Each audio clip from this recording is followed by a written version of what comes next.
stream of the history of ideas in order to provide today's philosophical concerns with their antecedents. This fact has to be noted, if only to avoid confusion about the words philosophy and philosopher themselves. For almost all of its history, philosophy had the general meaning of rational inquiry, though from the beginning of modern times in the Renaissance until the 19th century, it more particularly meant what we now call science, though a philosopher was still someone who investigated anything and everything. Thus it is that King Lear says to Edgar, "First let me talk with this philosopher. What is the cause of thunder?" On William Hazlitt's tombstone, engraved in 1830, the famous essayist is described as the first unanswered metaphysician of the age, because at that time what we now call philosophy was called metaphysics, to distinguish it from what we now call science. This distinction was often marked by the labels moral philosophy, to mean what we now call philosophy, and natural philosophy, to mean what we now call science. The word scientist was coined as recently as 1833, giving the related word science the sense it now familiarly has. After that date, the words philosophy and science took on their current meanings, as the sciences diverged more and more from general inquiry by their increasing specialism and technicality.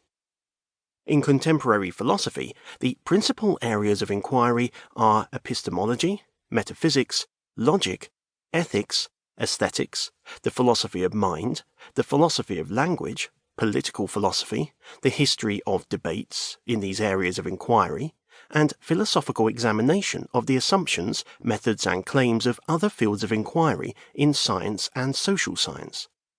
Most of this is, and certainly the first three are, the staple of a study of philosophy at universities in the Anglophone world and in Europe today. And correlatively, these are the fields of inquiry that determine which strands in the general history of ideas are selected as today's history of philosophy, thus leaving aside the history of technology, astronomy, biology, and medicine from antiquity onwards, the history of physics and chemistry since the 17th century, and the rise of the social sciences as defined disciplines since the 18th century. To see what determines which strands in the history of ideas to fill it out as the history of philosophy, we therefore need to look backwards through the lens of the various branches of contemporary philosophy as just listed, and this requires a preliminary understanding of what these branches are.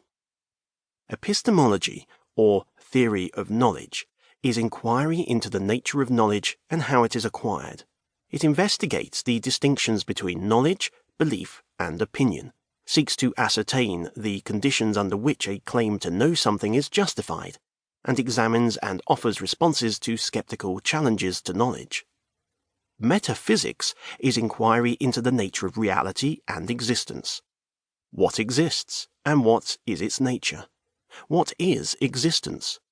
What are the most fundamental kinds of being? Are there different kinds of existence, or existing things? Do abstract entities outside space and time, such as numbers and universals, exist in addition to concrete things in space and time, such as trees and stones? Do supernatural entities, such as gods, exist in addition to the natural realm? Is reality one thing or many things? If humans are wholly part of the natural causal order of the universe, can there be such a thing as free will? Metaphysics and epistemology are central to philosophy as a whole. They are, as it were, the physics and chemistry of philosophy. Understanding the problems and questions in these two inquiries is basic to discussion in all other areas of philosophy.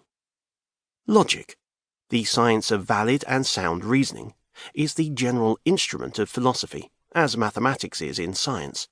In the appendix, I give a sketch of the basic ideas of logic and explain its key terms. Ethics, as a subject in the philosophy curriculum, is inquiry into the concepts and theories of what is good, of right and wrong, of moral choice and action. The phrase, as a subject in the philosophy curriculum, is employed here because the word ethics has multiple applications. Even when used as the label of an area of philosophy, it serves to denote two separable matters: examination of ethical